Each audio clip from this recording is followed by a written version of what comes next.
మీకు కష్టం వచ్చినప్పుడు నేనున్నాను అని చేయూతనిచ్చే వ్యక్తులు ఎవరైనా ఉన్నారా? ఉంటే ఎస్ అని, లేకపోతే నో అని కామెంట్ చేయండి. Welcome back to Maruti creators. నేను మిస్ సత్య ఒమ్మిటి. మీరందరూ ఎప్పుడు హ్యాపీగా హెల్దీగా నవ్వుతూ ఉండాలని మనస్ఫూర్తిగా కోరుకుంటూ నా ఈ సొంత రచనని వీడియోగా మీతో షేర్ చేసుకుంటున్నాను. చివరిదాకా చూసి లైక్ చేయండి, షేర్ చేయండి. ఛానల్ని సబ్స్క్రైబ్ చేసుకోకపోతే సబ్స్క్రైబ్ చేసుకుని బెల్ కొట్టి ఆల్ అనే ఆప్షన్లో పెట్టుకుంటే మేము చేసే ప్రతి ఒక్క వీడియో కూడా మిస్ కాకుండా వస్తుంది. మన మారుతి క్రియేటర్స్ యూట్యూబ్ ఛానల్లో ఇంతకుముందు మిక్స్డ్ కంటెంట్ అంటే ఎన్నో ఆధ్యాత్మిక విశేషాలు, నీతి కథలు, కోట్స్, ఇలా రియల్ లైఫ్లో జరిగినటువంటి నా అనుభవంతో రాసుకున్న స్టోరీస్ని కూడా పెడుతూ వచ్చాను. కానీ ఇప్పటి నుంచి moral stories, motivational stories, real stories and life quotes నేను సొంతంగా రాసుకున్న రచనలు కూడా పెడతాను. అంటే స్టోరీస్, కోట్స్ మాత్రమే వస్తాయి. అలాగే నాది ఇంకో ఛానల్ ఉంది, అను డివోషనల్ వాయిస్. దాని లింక్ కూడా డిస్క్రిప్షన్ లో ఇస్తాను. దాన్ని కూడా సబ్స్క్రైబ్ చేసుకుని సపోర్ట్ చేయండి. దానిలో దేవీ దేవతల అష్టోత్తరాలు, ఆధ్యాత్మిక విశేషాలని వీడియోస్ గా అప్లోడ్ చేస్తున్నాను. ఈ వీడియో నా సొంత రచన అండి. ఎలా ఉందో కామెంట్ చేసి నాకు తెలియచేయండి.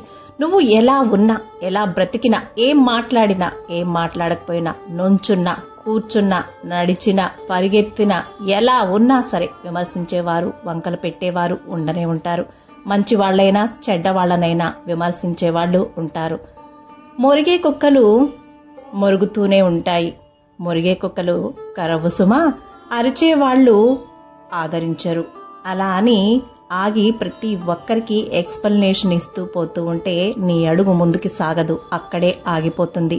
నీ మనస్సు మంచిదైనప్పుడు, నీ మనస్సులో ఎలాంటి మలినాలు లేనప్పుడు, నీ అడుగు ఆదర్శం వైపుకే అయినప్పుడు, నీ ప్రయాణం మంచి వైపుకే అయినప్పుడు, నీ మాట మమతని పంచేదే అయినప్పుడు, నీ గమ్యం గౌరవమైంది అయినప్పుడు, నీ బ్రతుకు బాగుపడుతుంది అని నువ్వు భావించి నడువు. నీ కళ్ళలో కల్మషం లేనప్పుడు, నీ చేయూతనిచ్చినప్పుడు, ఏ మూర్ఖుడి మాటలు చెవులకి చేరినా సరే మనస్సుని అస్సలు తాకనీయకునేస్తాం. ఒక్కటి గుర్తు పెట్టుకో, మంచి పని ఎప్పటికైనా మనల్ని పొందుతుంది. మంచికి మన్నిక ఎక్కువసుమా. మనిషికి మంచి మనస్సే మర్యాదనిస్తుంది. మనిషికి మధ్య మమతని పంచుతుంది. నిస్వార్థపూరితమైన మనిషిని అందరూ ఆహ్వానిస్తారు. కష్టాల కడలి చేరినప్పుడే కదా కలవారు ఎవరో కానివారు ఎవరో తెలుస్తుంది. అందరితో మాట్లాడు, కొందరితో స్నేహం చేయి. చాలా కొంతమందిని మాత్రమే నీ జీవితంలోకి ఆహ్వానించు.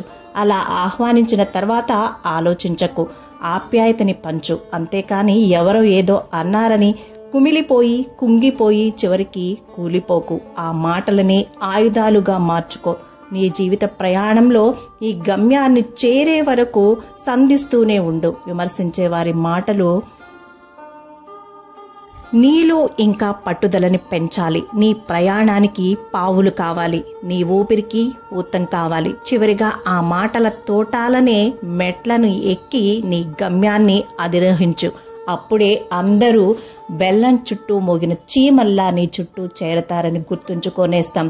నిన్ను గేలి చేసిన వారే నువ్వు గెలిచాక నిన్ను గుర్తించి నీ సహాయం కోరి వస్తారు చూడు. నవ్వుకున్న ఆ ముఖమే సిగ్గుతో ముడుచుకొని తలదించుకుంటుంది. నీకు నువ్వే రాజైనా బంటైనా నీ సమస్యని నువ్వే సాల్వ్ చేసుకుని ముందుకు సాగి గెలుపుని చేరుకో. మాట్లాడే వాళ్ళు ఎప్పుడూ కూడా నీ వెనకే ఉంటారు. నువ్వు గెలిచాక నీ ముందు మాట్లాడడానికి వారికి మాటలే ఉండవు. ఎన్నిసార్లు కింద పడ్డా పర్వాలేదు, కానీ పడిన ప్రతిసారి కూడా అంతకంటే ఎక్కువ వేగంతో లేచి నిలబడి దిక్కులు చూడకుండా స్ట్రైట్ గా నీ గమ్యాన్ని చేరుకో. Thank you for watching. Please subscribe.